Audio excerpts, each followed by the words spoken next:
Bueno, vienen ustedes de un homenaje también, vienen ustedes de la presentación de un documental de Mari Carmen de Lara y de Leopoldo Best, un documental que habla de esta mujer que es su madre. ¿Qué decir a 100 años de distancia de un nacimiento como este, Julio? Mira, como tú sabes bien, y mucha gente lo sabe, pero mucha gente no lo sabe, ella fue secuestrada y desaparecida por el ejército de Guatemala el 19 de diciembre de 1980. Y nosotros hemos estado en batallas por conocer la verdad, por identificar a los responsables, por avanzar los juicios. Y ahora, este año, que era el año del centenario, y Silvia lo dijo en el homenaje hace rato. En la UNAM. En la UNAM. Julio Bracho. La idea es celebrar su vida. Siempre el golpe y la forma de su muerte y desaparición está presente y nos queda la tarea de buscar justicia y buscar información. Pero celebrar la vida de una mujer que hizo mucho de todo, siempre con una gran entrega y una gran capacidad, una académica, una crítica de arte, una feminista, una poeta y madre de 5 hijos.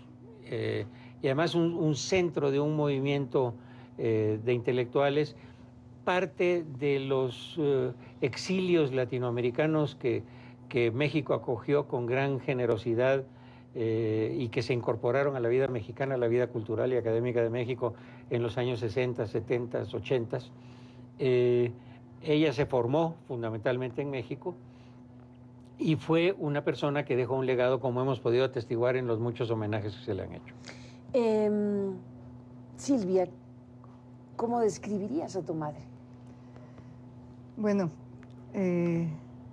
siempre es diferente la relación de familia interna, de todas maneras, y la madre que yo conocí, una gente muy activa, con mucha energía, multifacética, ¿verdad? Que tenía, con una personalidad, ella brillaba, ¿verdad? Entonces, incluso nosotros un tiempo decíamos, no, en mi casa era un matriarcado, porque ella brillaba, ella marcaba el ritmo. Después reconocemos que mi padre marcó en lo ideológico también a la familia y era un complemento muy importante de lo que era esta casa de Hortensia 54, que para muchos fue emblemático, fue un centro de convergencia del exilio, del exilio cultural, ¿verdad? O sea, en el 54 el golpe de Estado contra Jacobo Arbenz trajo a México un exilio muy numeroso, pero digamos en el caso de nuestra casa, el exilio cultural, un Luis Cardoso, Augusto Monterrosa, etcétera, Carlos Illescas, nuestra casa era un punto de confluencia y mi madre un eje para facilitar esta convergencia y continuar la producción y el crecimiento cultural y literario de los guatemaltecos que estaban exilados en México.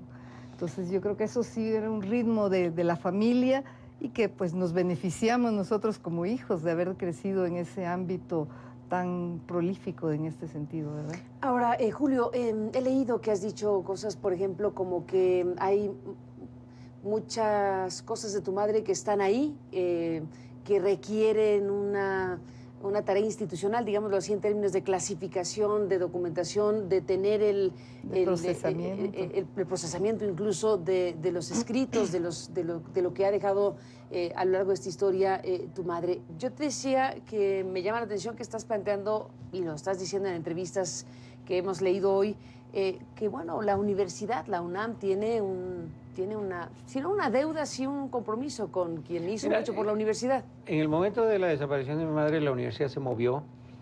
En los meses siguientes se hicieron homenajes, hay aulas de la universidad que llevan el nombre de mi madre, tanto en la Facultad de Filosofía y Letras como en la Facultad de Ciencias Políticas, donde ella desarrolló la primer cátedra histórica de Sociología de la Mujer. Pero después la UNAM desapareció, es decir, con excepción de una iniciativa reciente de un grupo de gente de la Facultad de Filosofía y Letras y lo que está sucediendo ahora alrededor de la película de Mari Carmen de Lara y Leopoldo Best, yo creo que la UNAM está en deuda con Alain de Fopa. Cuando yo les ofrecí la biblioteca me dijeron que lo único que yo pedía era que estuviera accesible a la gente. Me dijeron que no podían garantizarme eso, porque tenían 2 millones de libros en bodegas y que no tenían la UNAM y no tenían la capacidad de... Eso fue hace ya tal vez 10 años. No sé, tal vez otra institución, estábamos hablando, tal vez con Aculta, tal vez el Ministerio, la Secretaría de Educación, no sé. Pero nosotros, en Guatemala es más difícil, digamos, las instituciones del Estado y su relación con la cultura no da para comprar biblioteca, es muy débil. Entonces, yo, sobre todo, mira, hoy hubo una exhibición del documental y hubo bastante gente, y hubo gente que fue ahí por una curiosidad remota de un hombre que algo les decía, pero que al final dijeron, qué bueno que vivimos esto, pero no sabíamos nada y no sabemos a dónde buscar. Dentro de las cosas que han ocupado su tiempo y su vida ha sido la búsqueda de justicia, la búsqueda de verdad, y me dices que hay documentos que nos quieres compartir.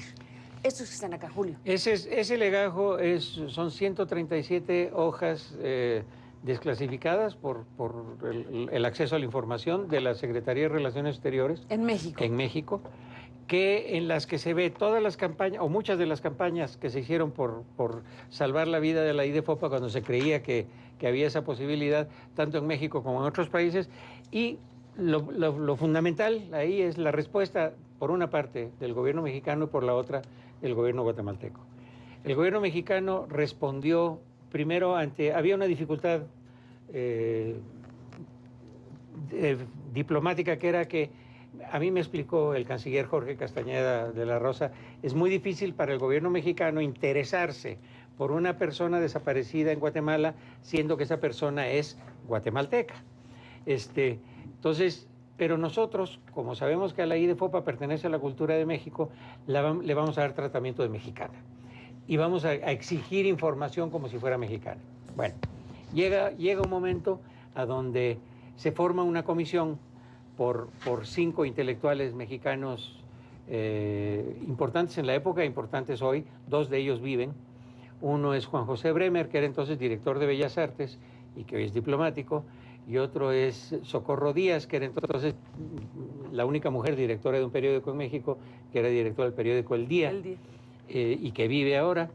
Y aparte estaban Jorge Carpizo, que era entonces director de Investigaciones Jurídicas de la UNAM, Leopoldo Sea, de Humanidades, y el director del Instituto de Antropología e Historia. El gobierno de Guatemala contesta con una amenaza. Está ahí en los documentos. Entonces, y Jorge Castañeda, le temblaban las manos, con el papel en la mano, me decía, esto es inaudito, Julio, mira lo que dice. Y lo que dice es, si quieres, después de la pausa, lo localizo y te leo el parrafito de la respuesta del gobierno guatemalteco, para que sea textual, sí, esa respuesta. Si quieres lo dejamos esto para que me lo cuentes ahora.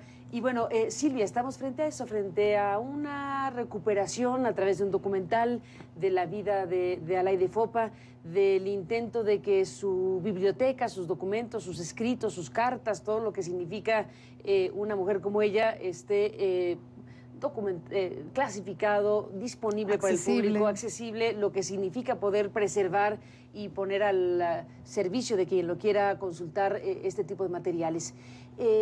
Silvia, ¿qué es lo que contiene el documental que presentaron el día de hoy en la UNAM? ¿Cuáles son los rasgos principales de lo que ahí se dice? Bueno, yo creo que tiene muchos aspectos valiosos. Uno de ellos es que lleva un hilo histórico.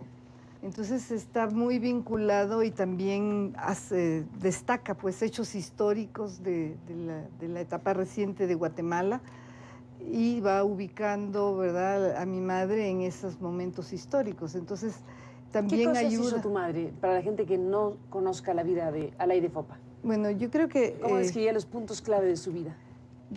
Primero, como mencionaste tú, ella nació en Europa. Nació en Europa porque mi abuelo era corresponsal de guerra, era 1914, era la Primera Guerra Mundial, ¿verdad? Él estaba de corresponsal y por esa casualidad nace en Europa.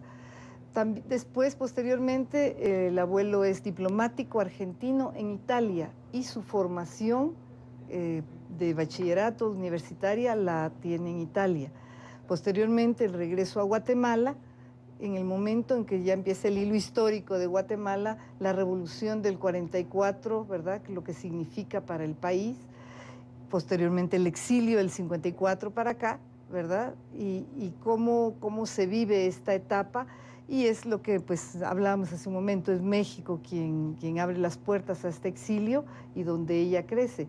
Pero la película va señalando sus aportes, su desarrollo, ¿verdad? Y que pues es en diferentes ámbitos. A lo mejor inicialmente era solo como poesía, que es tan difícil de abrir brecha y de hacer.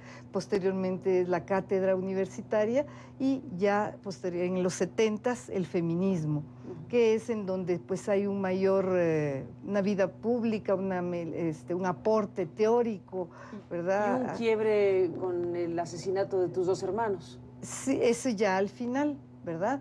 Pero sí, digamos, cuando ella empieza con el programa de radio, con la revista FEM, ¿verdad? Con todo un grupo que también, pues, después de su desaparición han seguido publicando su obra, ¿verdad? Durante cuántos años más, hasta el 2005 dura la revista FEM, ¿verdad? Entonces, ahí es donde ya se da más a conocer y el documental narra todos estos aspectos y como decías tú, al final la muerte primero de uno de mis hermanos, ¿verdad? El segundo es después de ella, que sí pues tenía ya un proceso de involucramiento a la vida política, a la solidaridad con las luchas en Centroamérica, porque 3 de sus hijos estábamos en la guerrilla. Y eso le determina pues enfocarse hacia eso, comprometerse gradualmente y después de la muerte de Juan Pablo, comprometerse directamente, ¿verdad? O sea que sí, ella también, su desaparición, pues sí, también es consecuencia de que estaba asumiendo un compromiso que desde México podía ella brindar solidaridad, divulgar lo que ya había empezado en Guatemala como las masacres y las desapariciones, y ella estaba comprometida con esa denuncia desde aquí y desde sus ámbitos, entre el ámbito intelectual y lo internacional.